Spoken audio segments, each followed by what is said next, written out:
Who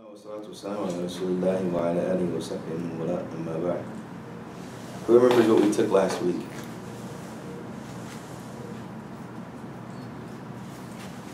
Conflicting evidences. Conflicting evidences. Can you break that down for me? Yes. Or for everybody? Yes. When we say conflicting evidences, what are we talking about? So what happens when a scholar finds a conflict, perceived conflict, between a hadith and between an ayah in the Quran or any evidence, and how he resolves it? Okay, brief introduction. You said what happens when a scholar comes across a conflict, and you corrected yourself and you said perceived conflict. Why did you say perceived conflict? Because that is the introduction to the lesson. Because we studied the deficiencies in our understanding, and obviously not in the text. Okay. And how it's written. Why is that important for the average Muslim layman to know, and for this, definitely for the student of knowledge to know? They have to have full certainty that the word of Allah and the message of Islam is 100% accurate and true. First thing. Second thing is encourages them to study and learn more and ask the scholars, to be able to get basically to get the reconciliation between the evidences. Okay. For the scholar, obviously. From an academic standpoint, when dealing with Orientalists, why is that important? Very important. Because the Orientalists will often come to the text, the Quran and Sunnah, with their own understanding, and try to make the Quran and Sunnah conform to their own understanding of what the religion should be. So this is very important especially for them, the progressives and the Orientalists. Right, and one of the things that the progressives and Orientalists will say is that, okay, there's conflict, there's contradiction in your text without knowing the process. Right, without knowing the process. And this is also comforting in the month of Ramadan when someone sees a whole bunch of differences of opinion in the same city. Why?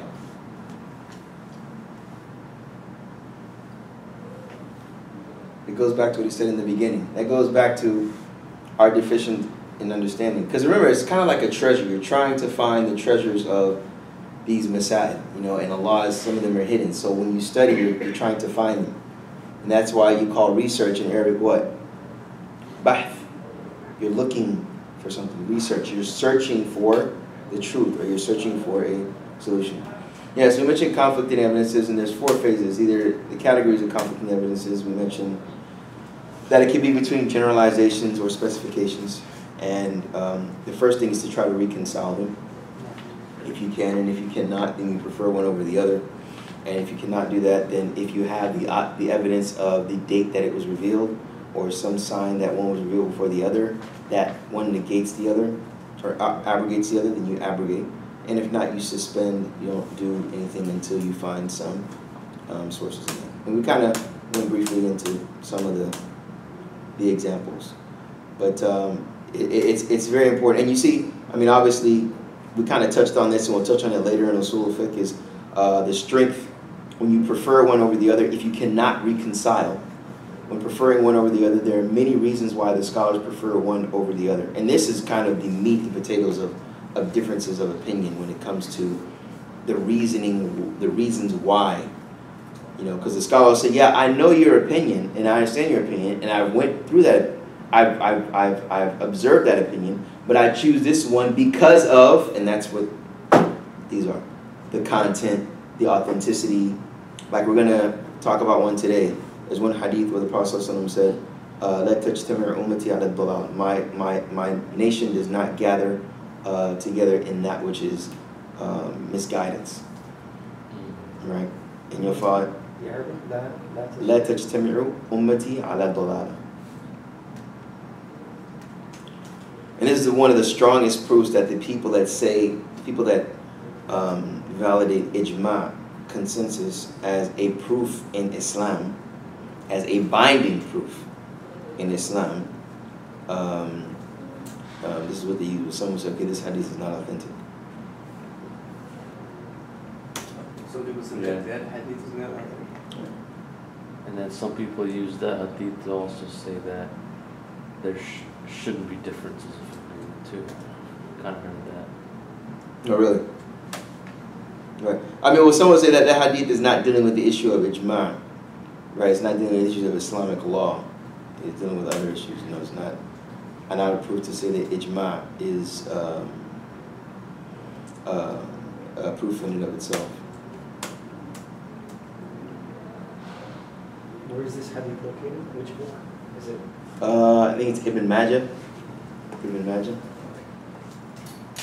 But some of the scholars say that there's shawahid. Shawahid is basically there are other ahadith with the same matan but different chains that would strengthen it. Okay, that strengthen that hadith.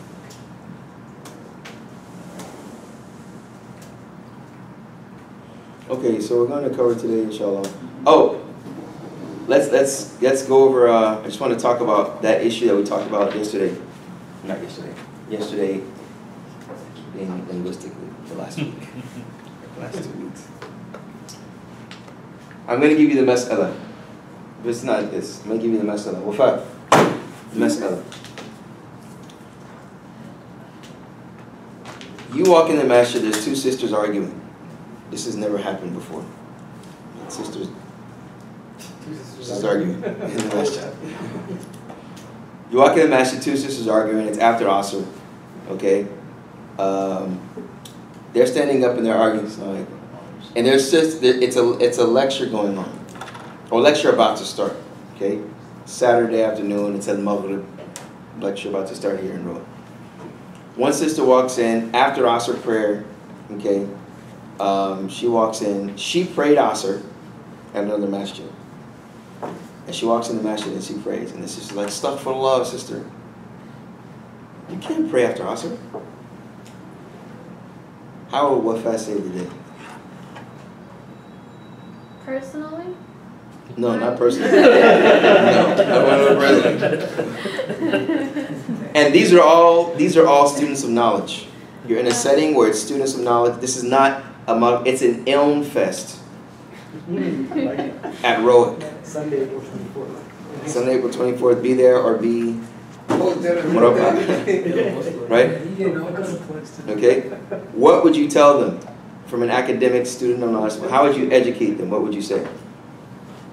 But I'll even go further. One says, Astaghfirullah, you can't pray. The Prophet ﷺ said, brothers help me out, what did he say?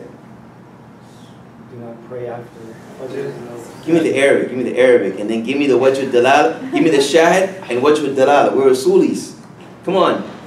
The Prophet ﷺ said, La salata ba'da al-fajr hatta tatla' al-shams.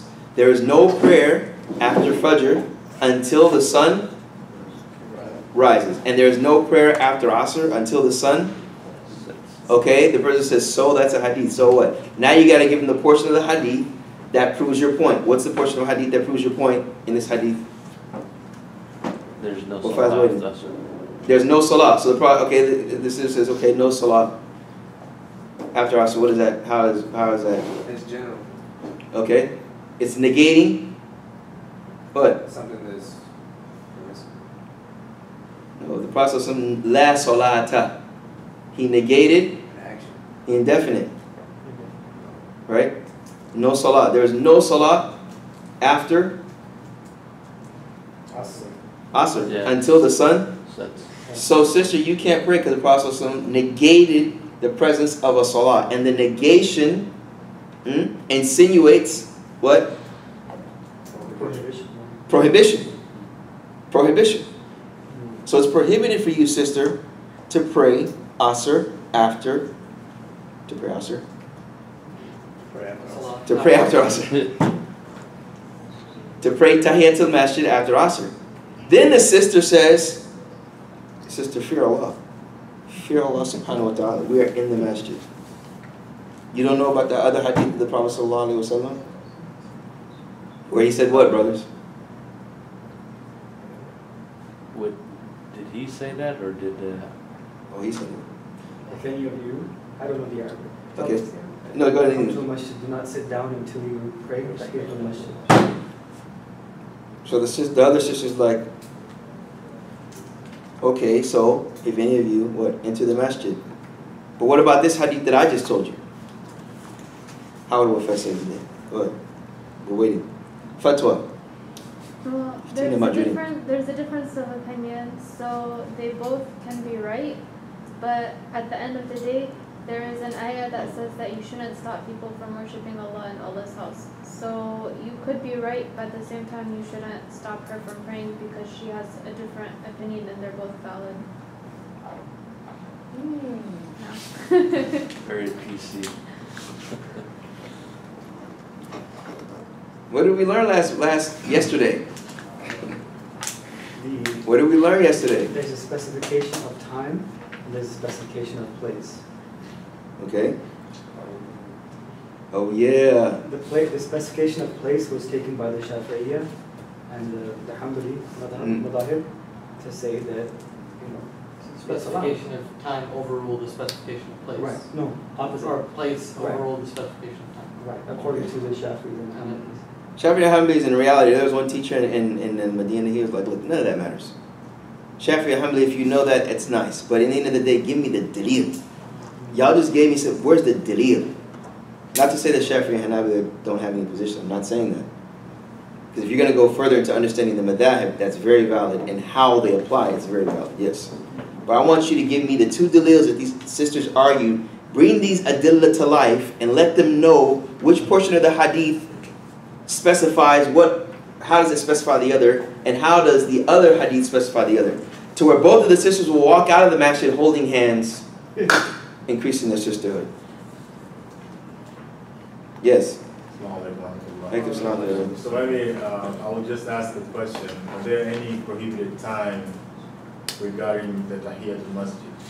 That's what. Yeah. There are prohibited times. So the prohibition of praying after Fajr, before the sun rises, and praying after Asr, before the sun sets, that applies to all sort of salats? Or is it only applicable to... I'll let them answer, because this issue we took last week. Did you hear the two hadith that I mentioned? Yes. Did they sound conflicting? Time, yes. It sounded conflicting, right? Prohibition and then also a requirement that you do perform 2 rakats of Right. Got Go ahead. the hadith about performing the 2 rakat, though it is an encouragement from the Prophet, if we look at the Arabic, maybe it's not necessarily wajib because of some of the other rules, but it's not a wajib thing that you have to perform Tahiyatul Masjid. So the prohibition would overrule that, meaning the prohibition is more pressing or compelling Then? because you want to be on the safe side of it anyway than the encouragement of praying Tahiyatul Masjid. Okay, that's if you see Tahiyatul Masjid, if that hadith insinuates That it's highly recommendation. encouraged, yeah. Okay, but if you see that it's wajib, because many people say Tahiyatul Masjid is wajib, okay? Right. But then someone would say praying Tahiyatul Masjid after Asr is the issue.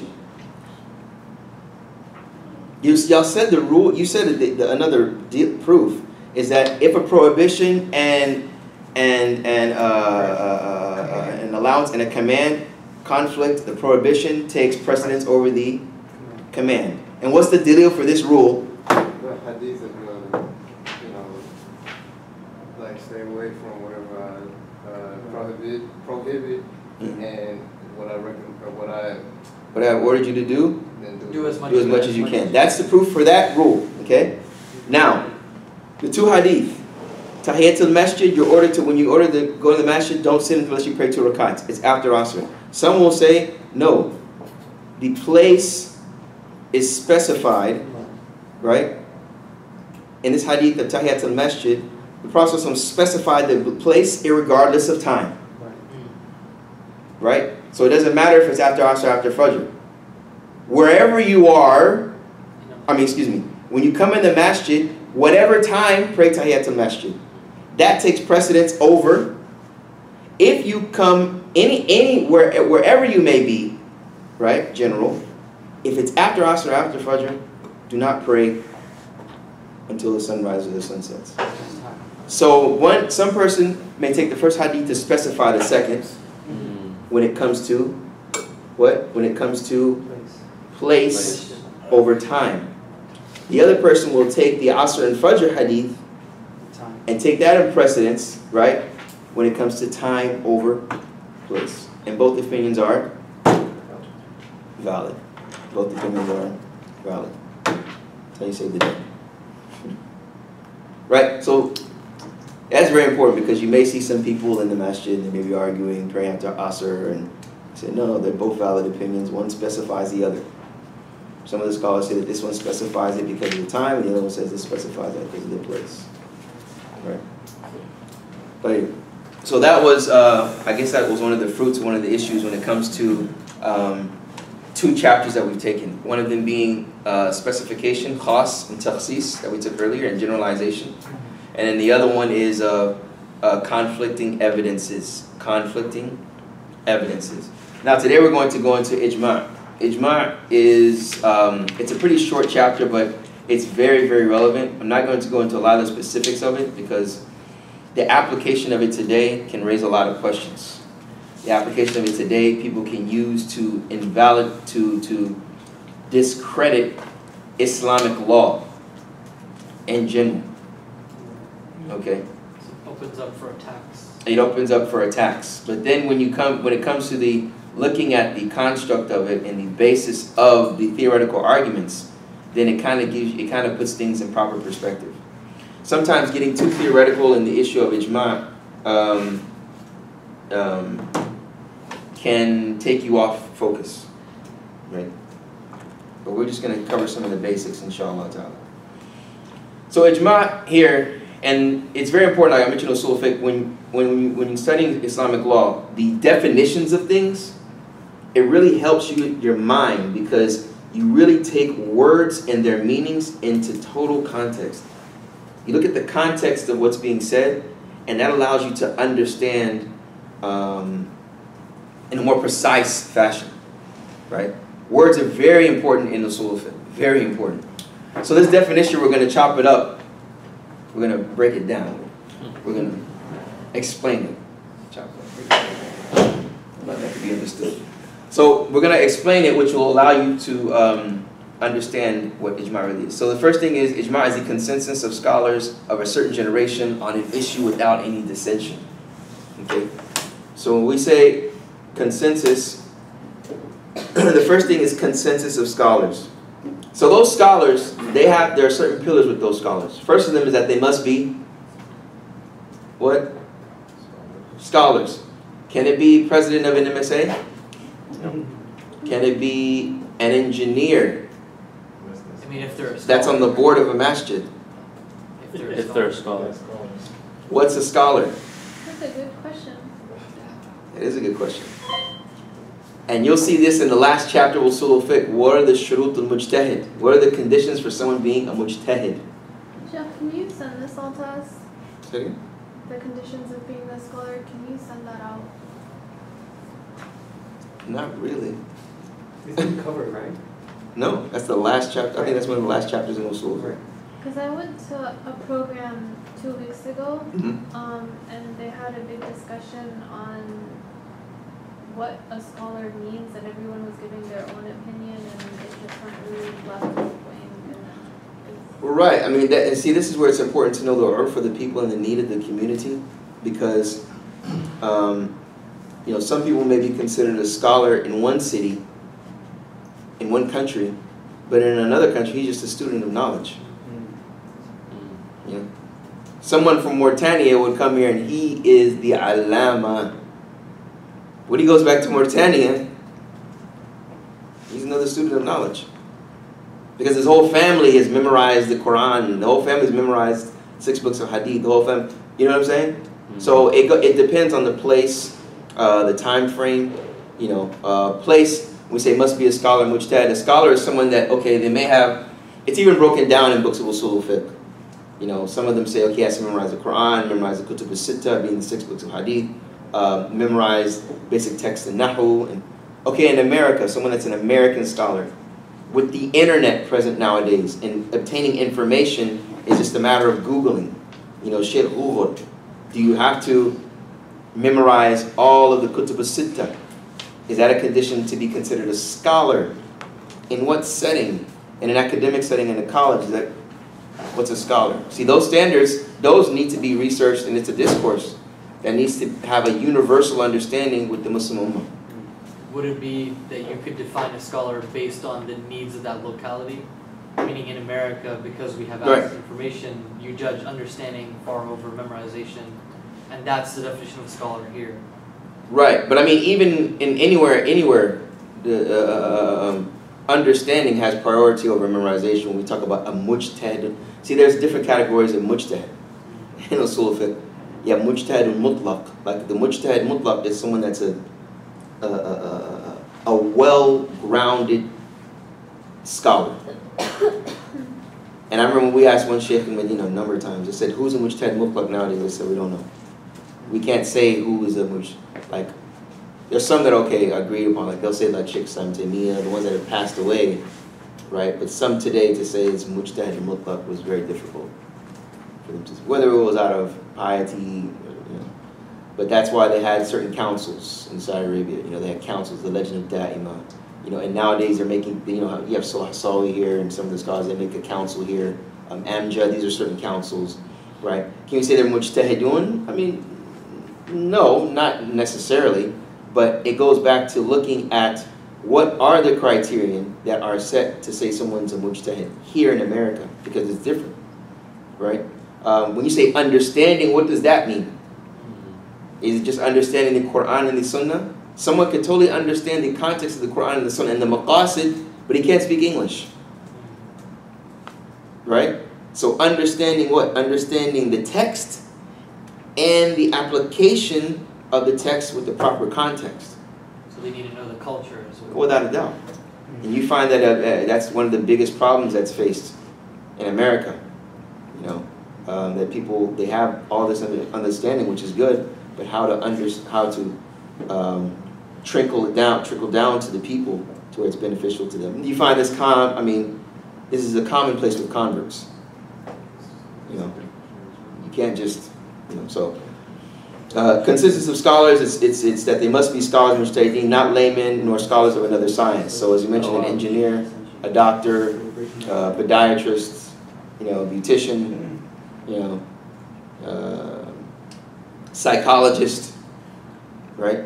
Could they be scholars of other sciences in a past life before they became mujtahideen? Without a doubt, of course. Just not at the same time. What do you mean at the same time? Like you can't be a scholar and a scholar of another science at the same time. Why not? Not laymen nor scholars of another science. Yeah, they can. I mean, this is if they're a scholar of another science and that's it. We can't consider them a mujtahid of Islamic law. Oh, okay. That's what he's going to talk about here. Must be all scholars. I consider it must be in the same generation. What's going to come up? I didn't even put it in there. I thought that was self-explanatory. That it has to be. They could be a scholar of be an engineer, but that doesn't necessitate that they can give a fatwa. Yeah, but I mean, like for example, Numan Ali Khan, like he was an electrical engineer before he decided to learn Quran and all that. So because he was a scholar of another science before, does that disqualify him from being? No, not at all. It's good. Not at all. So basically, according to the definition, we're looking at the consensus of scholars, the consensus, so they have to agree upon something common. And I think probably that's why the definition specified there shouldn't be scholars of that science. Right. But this is only part of the definition now. For the consensus of Right. scholars. This is like the first fifth of the definition. Right? So with what you're saying, without a doubt, many of the scholars of the past, were scholars of different sciences before they studied Islam. There's one, this first one that comes to my mind is a scholar named Atiyah Salim. He was the Egyptian scholar, and he came to Medina, I think at the age of 30, and he was a pharmacist.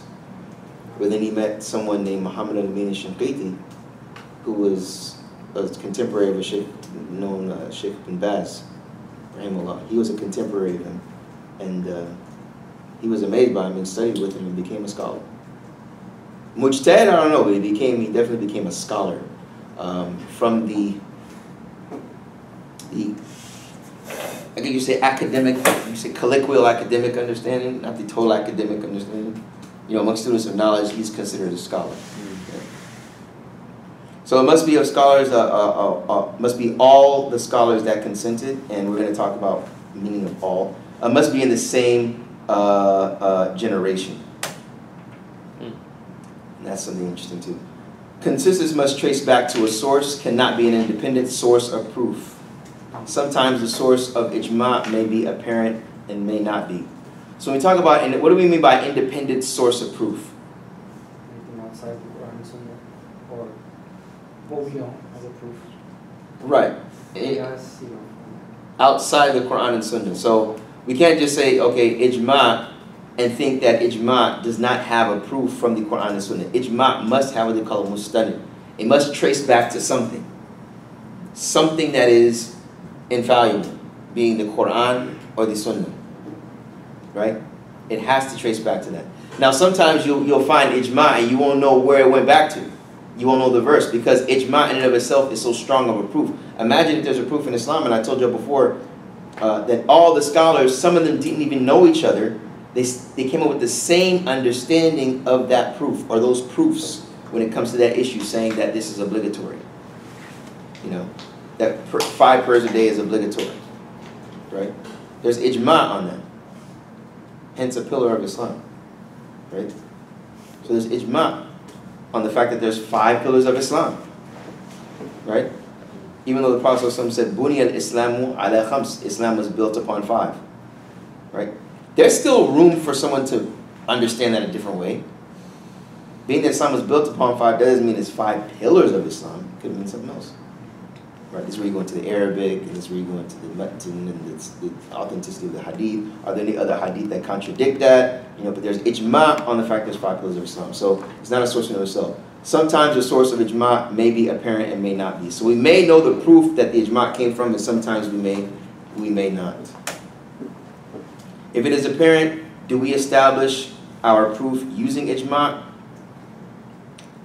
No, we do not, but we use it to relinquish the possibility of censuring one another or of dissension, of difference of opinion. So if we know Allah's, you know, in the prayer being 5 times a day, the obligatory prayers, right? Someone will come and say no, prayers are 6 times a day. It's 6. I mean, one time there was a sister, she was arguing with me about that. And it was in front of new Muslims. It was like, whoa. She's like, no, there's a salat subh. And she said with the accent, I'm like, the salat, the subh. Oh, and I'm thinking she's talking about salat al-duha, right? So she was saying that that's an obligatory prayer. You may find some people that say that witr is an obligatory prayer, right? Because they may say it's wajib when we go to the ahkam taqlifi with the ahnaf.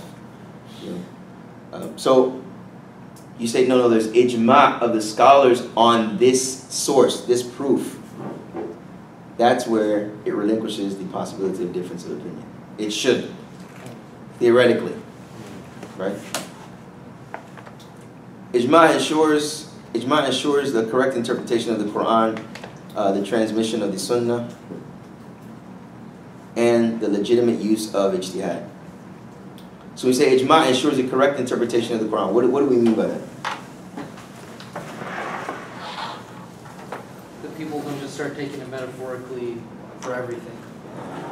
It may be that there's a few ayat that are very clear cut, and that if someone were to start taking it metaphorically, they could really take it somewhere else.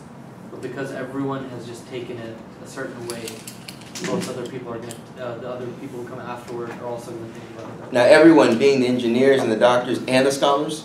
Just the scholars. Just the scholars. Yeah.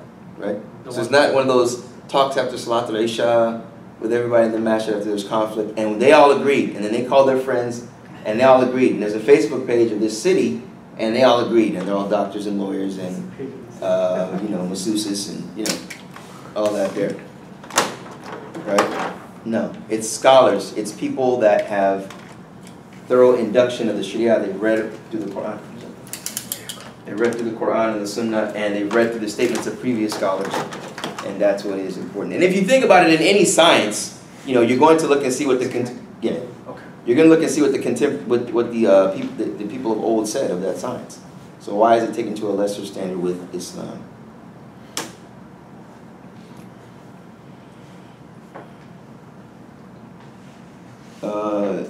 The proofs of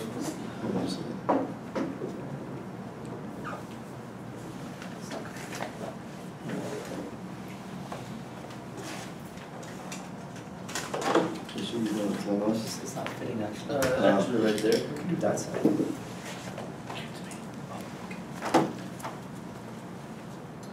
Push that on the other side. Yeah, push it. Yeah, all the way.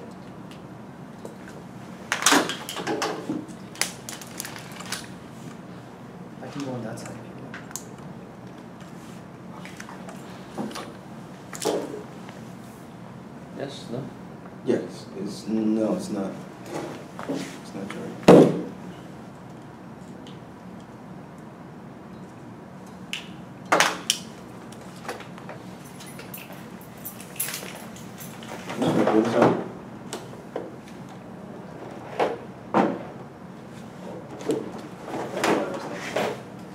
Try to keep that up.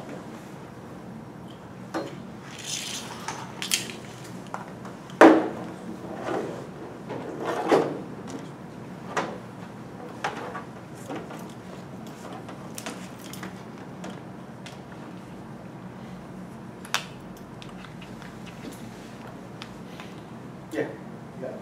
Oh, you had it. Yes, come on.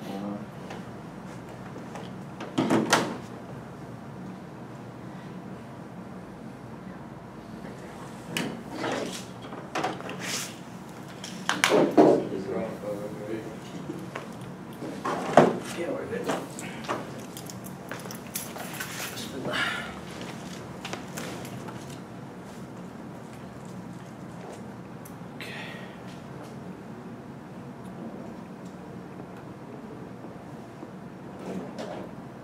So the proof of ijma. So first, I want to touch on this a little. Actually. Right. So it's very important to understand that ijma. You will hear people say that there's consensus on this issue. If there's consensus on the issue, that means it traces back to a source being the Quran or the Sunnah. And I want to go back to this definition, actually. I thought I broke it up, but I guess it's somewhere.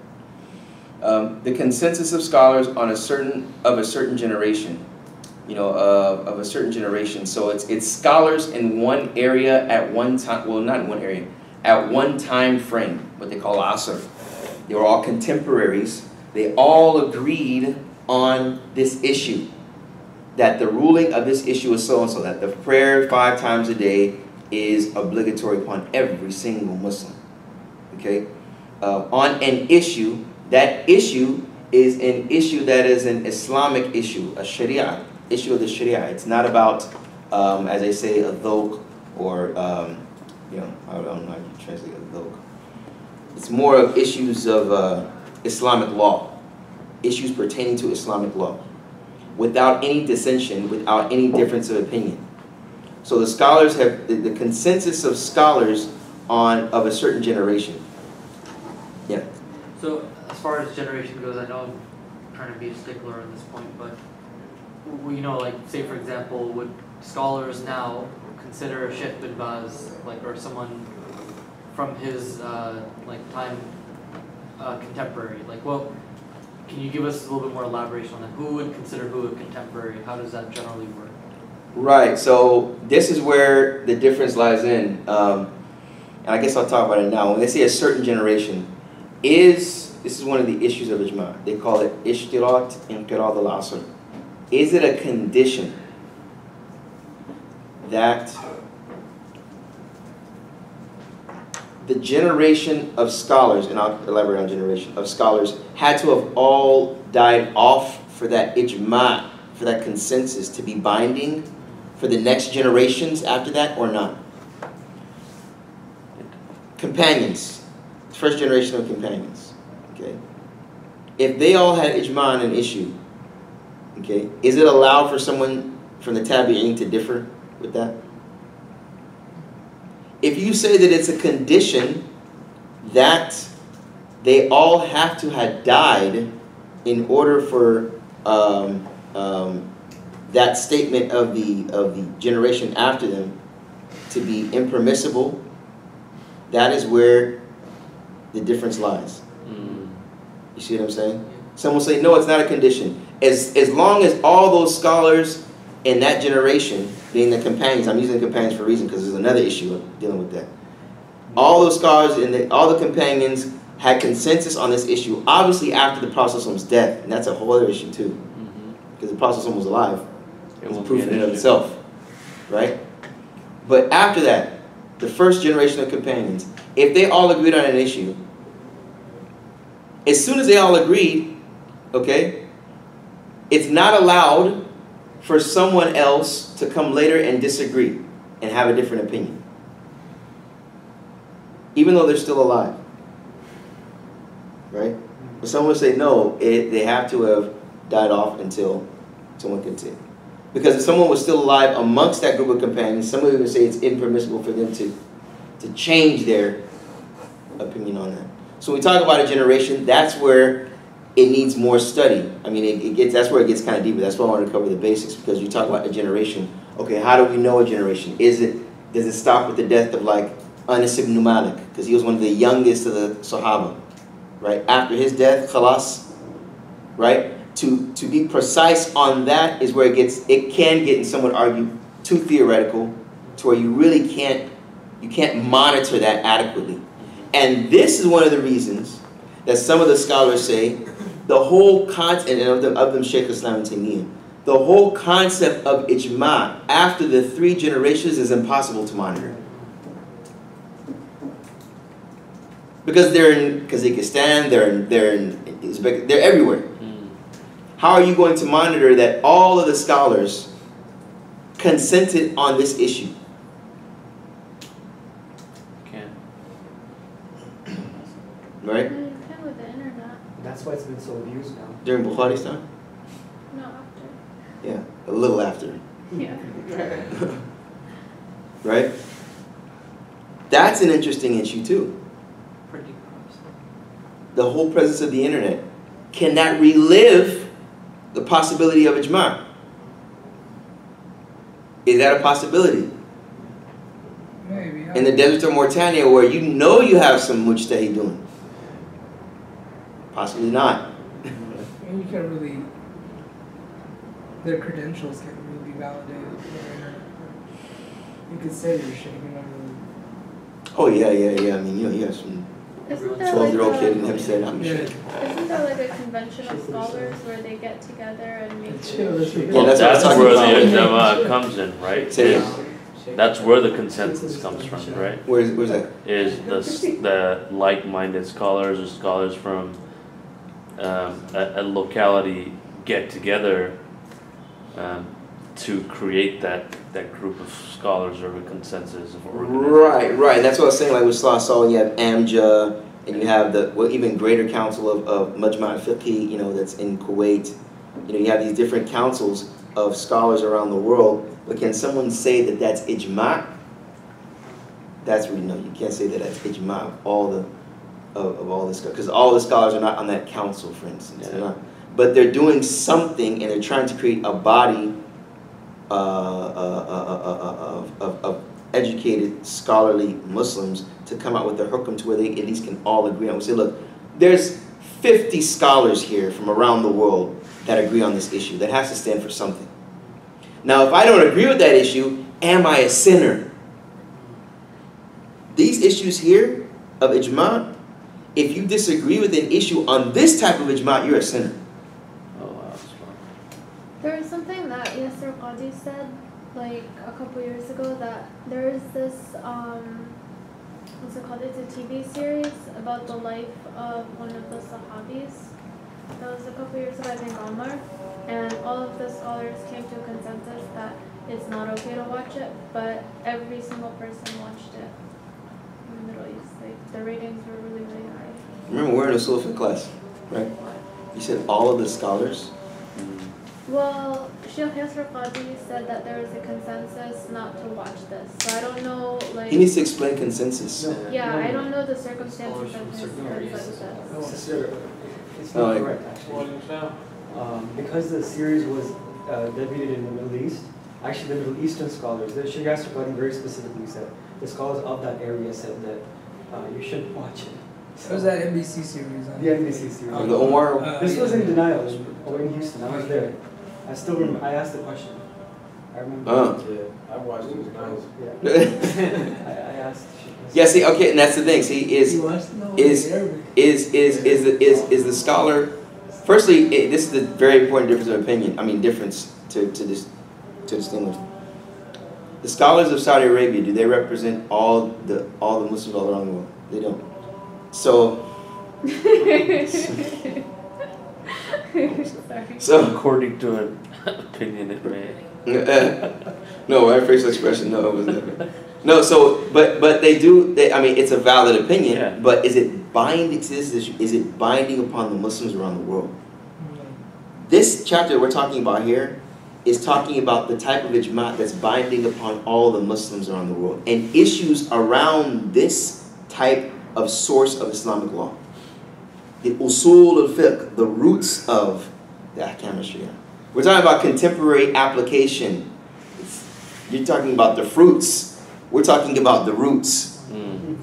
Right? And that's one thing that I noticed that we mix up in. That's why it's very important for the Western mind when studying basic Usul al Fiqh. You stay on the roots. Don't come and ask questions about the fruits because you're going to get mixed up sometimes. That's true. So, I mean, what is an example of ijma on an issue that didn't exist during the time of the... And that's where, I mean, examples can be kind of difficult, and that takes a little more research. But you're talking about nowadays? No, like Or the even- Sahaba's time or the. No, I'm saying after the first 3 generations of Islam. When has there ever been an issue that all the scholars... Like, for instance, well, you'll find one of the, I'm gonna open this door, open this door. The pen press. Some people at the printing press. No, there was no ijma on that. That's There are some people who were The vastly print- wrong. Issues of, Generally, he's yeah. gonna open the door, but I'm just gonna, issues of Iman. But I thought you just said it has to be a law or something. Oh yeah, but specifically he's saying issues of iman would be something that would carry more ijma than something about technology or whatever. Yeah, Ijma is a group, issues of Iman, it's an Islamic issue.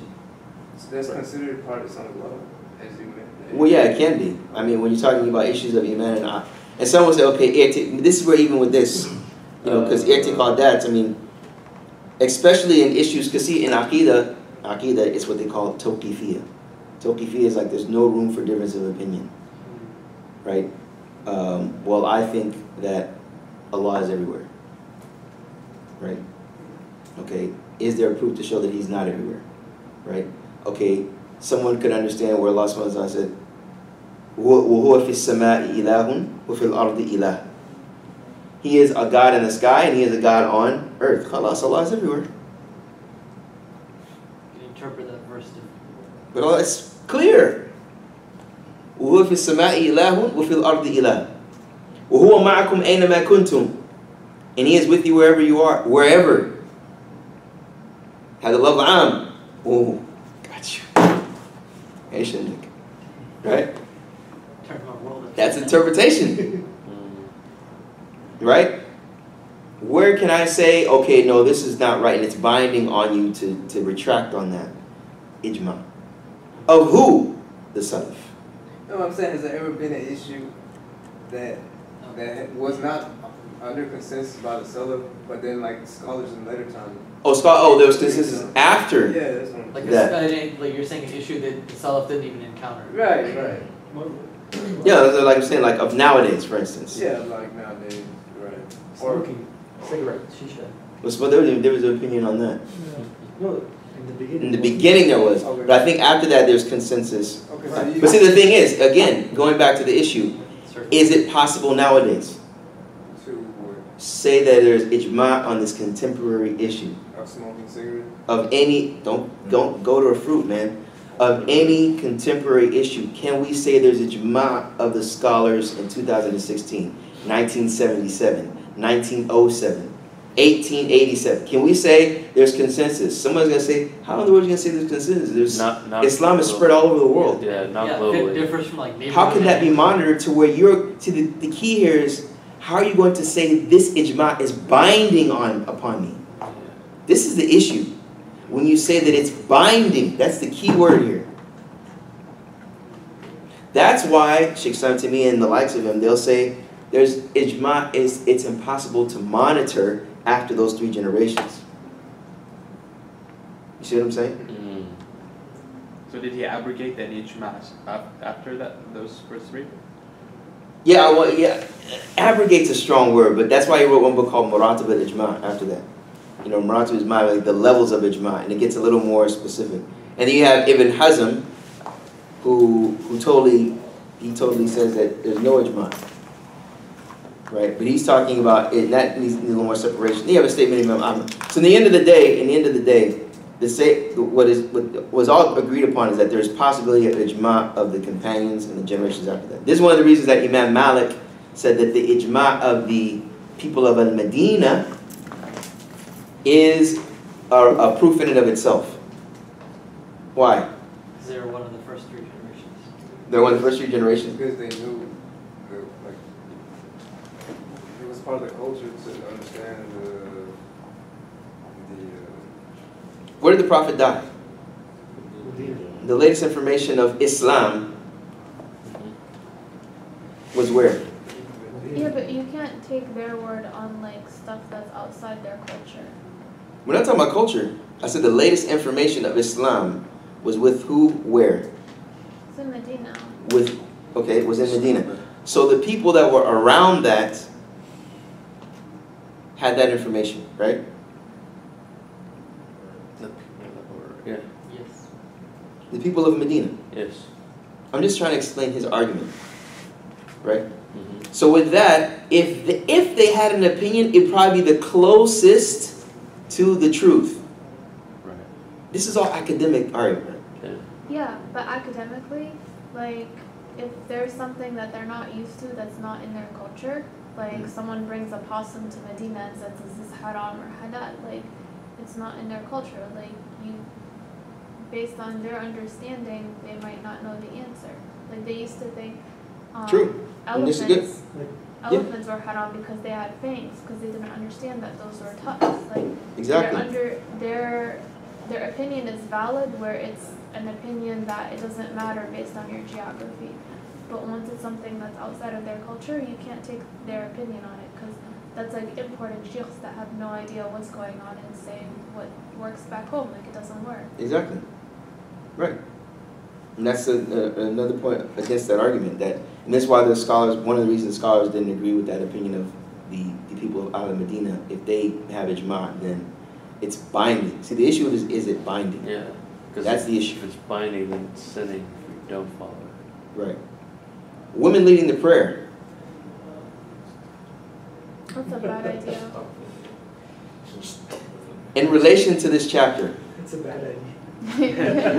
That's our proposal. No, remember, as people of Usul al Fiqh, we're not talking as awam now. I want y'all to think as a person that has been here for the past couple of months studying Usul al Fiqh and at least understanding how to approach when you hear these issues. What is the process that you want to go through? This is what I want y'all to get out of the class.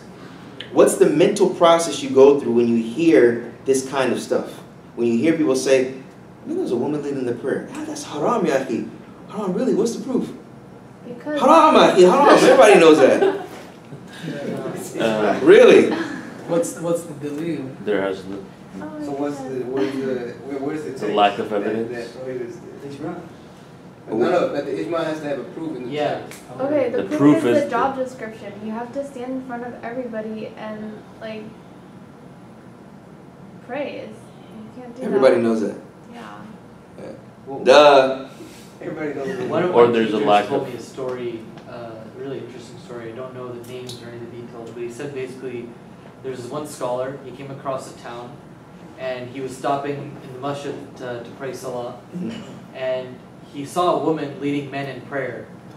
So he just stopped in his tracks, but he had already prayed, so he didn't pray with them. He just stopped and waited until they were done. Then he went and asked the woman, said, what's the deal? Like, what's going on here? Is this a new madhab, or is this a new opinion that people are following? And she said that many of these men have just become Muslim like a few days ago. None of them have Surah Fatiha memorized yet. Yeah. And so she led them in salah because there was no one else This was qualified. like recently. No, it's not recent. I don't know the names and details. There was something that happened some just like that happened recently, but it was with one Yeah. brother and one sister. Yeah. And I found out the sister had. Well, I heard yeah. something about like that about an MSA or something. Yeah, as well. but this one, I mean, the Yeah. rift happened before. But I Was like- there ijma in the past that it's not allowed for a woman to lead men in prayer? From what I understand. Like, okay, we don't know the proofs, right? But was there ijma? Sheikh, even if there's not ijma in the same room, if you tell everybody that you're gonna have a woman stand in front of a bunch of men and pray and bend over hundreds of times, many times a day, I'm pretty sure everybody's gonna say, Astaghfirullah.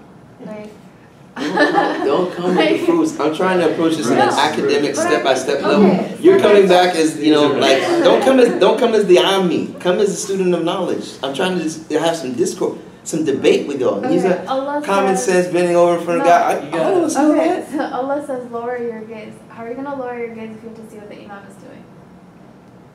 Okay. Or you can look at the practice of the Yeah. Prophet ﷺ, how he Well, you really shouldn't be Do you looking have to see what the at imam is doing though? Huh? You can pray If with you that. do a salah, you really shouldn't be looking at the imam. Okay, if you're in a football field and there's no microphone, you do have to see what the Imam is You doing. can hear. You can have go somebody based call off you. his Yeah. ear. How about there's It's no fine, man. evidence It's to suggest Okay, Huh? or there's no evidence in the Quran or the Sunnah to suggest it is permissible for a woman to lead The prayer. absence Is of the- evidence is not good. No, that's what I'm talking about. Yeah. This is where you have qawaid al-fiqhiyya now. This is where you have, well, it's rules. It's still rules of fiqh, usul al fiqh, right?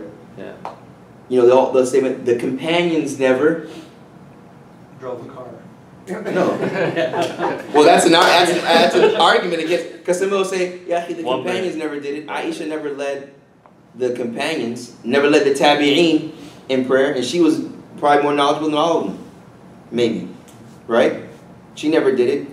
Then you ask them, okay, as a rule, is that a standard to where if the companions never did it in this action of ibadah, Right. that it's impermissible for us to do it? This is a question. See, all these are questions that one asks. But if there is ijma, none of these questions are asked. isn't them never doing it or bringing Time. it up an ijma? Okay, time. There you go. We conclude there. Sallallahu alaihi wa sallam. Barak Muhammad wa ala alihi wa sahbihi.